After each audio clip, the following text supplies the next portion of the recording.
Desde la psicología forense y la criminología, el caso Asunta tiene una explicación y el móvil es clarísimo. Lo cierto es que no puedo afirmar nada con rotundidad, pero sí que podemos barajarla y durante el vídeo voy a ir explicándoos algo fundamental. Nos encontrábamos probablemente ante una diada criminal, dos personas con trastornos graves de personalidad que se juntan y ejecutan sus actos perversos. Probablemente Rosario y Alfonso Basterra formaban una pareja de psicópatas integrados, o al menos uno de los dos era un psicópata y el otro tenía rasgos psicopáticos o algún tipo de perversión. Así que, aunque los investigadores y el juez en la instrucción fundamentalmente sospechaban algunas de las cosas que os voy a contar, no se podían demostrar. Se intentó, pero hubo una intoxicación de una prueba fundamental para encontrar ese móvil, que fue la camiseta de Asunta y los restos biológicos que en ella había, aunque solo es una parte del móvil. Hemos podido comprobar, por todo lo que sabemos, que para Rosario fundamentalmente, también para Alfonso, la imagen social era fundamental. Adoptar a una niña, en este caso motivado por el lupus de la madre, les permitía estar en el centro de la atención. Fueron objeto de entrevistas, aparecieron en prensa, también en noticiarios y consiguieron consolidar su imagen de pareja ideal, ahora ya convertida en familia perfecta, que además son un modelo porque han adoptado por primera vez a una niña de un determinado país. Y es que para estas personalidades es fundamental tener una imagen impoluta, ser un ejemplo, porque alimenta su ego, su necesidad de aprobación, y en este caso, además Rosario necesitaba serlo por la presión que ella sentía por sus padres. Y el hecho de ser un psicópata o tener rasgos psicopáticos no implica que no te afecte lo que tus padres consideran de ti o que no estés subyugado a ellos. Se sabe que las familias de los psicópatas han sido fundamentales en el desarrollo de la psicopatía. Ella relataba cómo todo lo que había hecho en su vida había sido guiada y obligada por ellos. Las conversaciones en las celdas, la frialdad en el tanatorio haciendo fotos al cadáver de su propia hija. ¿Imaginas que fallece un familiar tuyo y tú haces fotografías? En algunas sociedades y culturas sí que se realiza, pero es cierto que en España no. Por lo tanto, lo tenemos que considerar una anomalía. Si estuviéramos en otro país donde guardar fotos o hacer fotos de cadáveres o la muerte está vista de otra manera y se vive de otra forma, no podríamos considerarlo como un indicio de nada. Pero en este caso podría mostrar un recuerdo del acto que se ha realizado y ha salido bien. Y sí, ya sé que suena muy duro y muy cruel, pero es como funcionan las mentes psicopáticas, en el caso de que nuestra hipótesis fuera cierta. Y la pregunta del por qué, y en ese momento, tiene varias explicaciones. Hubo varios hechos que se unieron y provocaron que se tomara esta decisión. Y esa tranquilidad con la que ellos actuaban, incluso cuando en el colegio, en la escuela de música, les llamaron la atención sobre que Asunta estaba sedada, se explica desde la habituación al riesgo.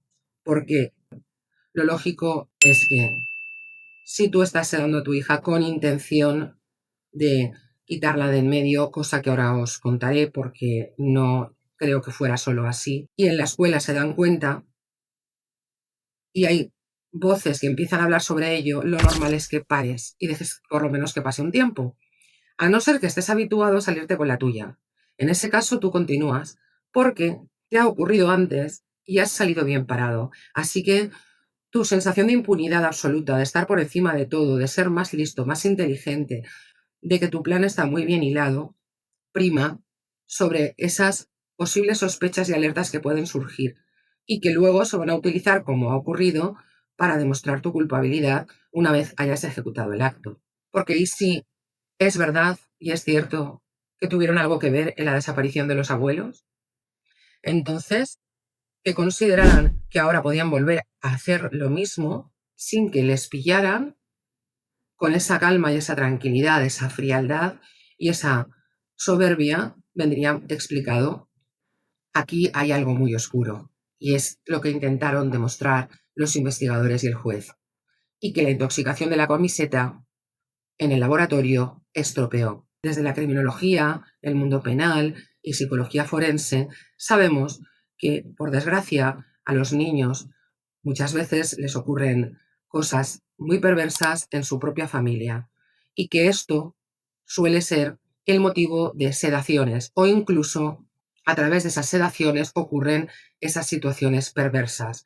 Como los investigadores y en el mundo penal, en la criminología, se sabe, cuando se sospecha de unos padres, se buscan este tipo de situaciones. Algo que se intentó demostrar con lo único que se podía, unas fotos y el ordenador. Y como no eran lo suficientemente importantes porque no vinieron avaladas por un resultado positivo en la camiseta, se tuvo que dejar de lado.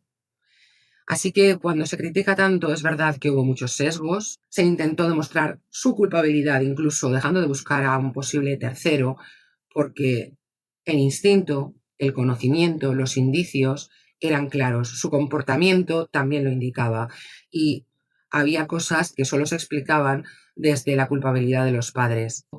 Pero nadie contaba con que fuera a ocurrir esto en el laboratorio, que tumbó totalmente el poder demostrar el móvil, que habría sido efectivamente que Asunta empezaba a hablar y podía contar ya lo que sucedía en su familia, lo que le ocurría a ella dentro de la propia familia e incluso lo que sabía de sus propios abuelos.